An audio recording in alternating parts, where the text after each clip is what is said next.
These are the heartbreaking images and the sounds of pure desperation that have horrified the world.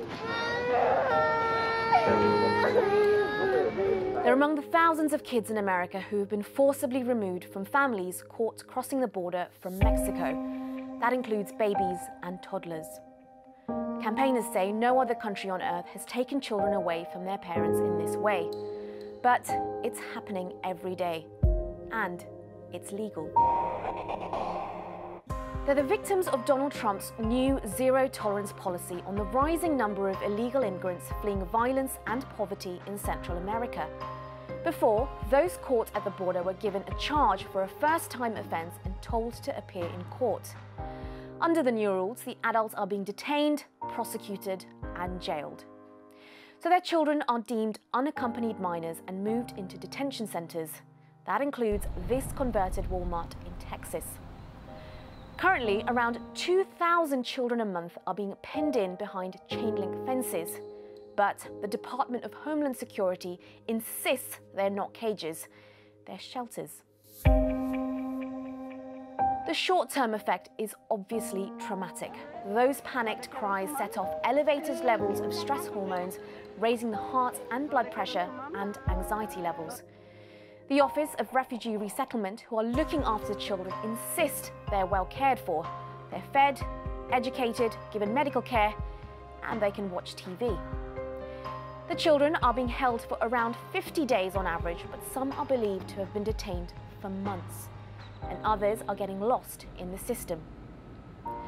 There are reports of parents being freed unaware of where their children are being held. Child trauma experts say the separation is a form of child abuse. They say potential mental damage like PTSD or separation anxiety will only be evident in the long term. And they're not alone in demanding the policy ends. The UN, the EU, the governors of 8 US states, leading business leaders have called it contrary to American values. But the strongest criticism has come from America's first ladies, led by Laura Bush.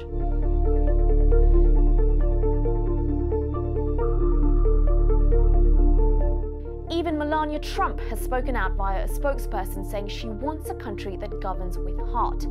Theresa May has also called for change.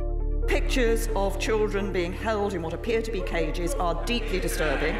This is wrong. This is not something that we agree with. This is not the United Kingdom's approach.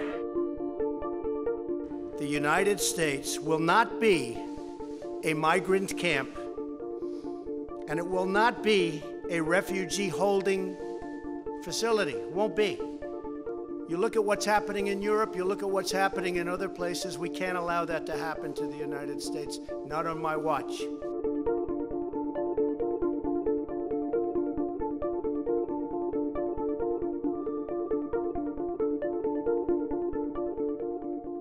And he has also blamed it on the Democrats.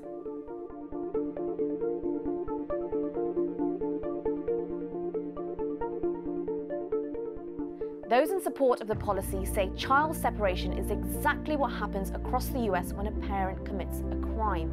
And many cite a 1997 court settlement known as the Flores Settlement. Essentially, it gives the government 3 options in these situations. 1, release the families together. 2, pass a law that would allow for family detention. And 3, break up the families. The Trump administration is sticking with the 3rd option. The issue has become that cliched political football in the US, and everyone is having a kick. Trump's fellow Republicans control the lawmaking Congress. They're now working on a revised plan that would keep children with their parents, but still in detention.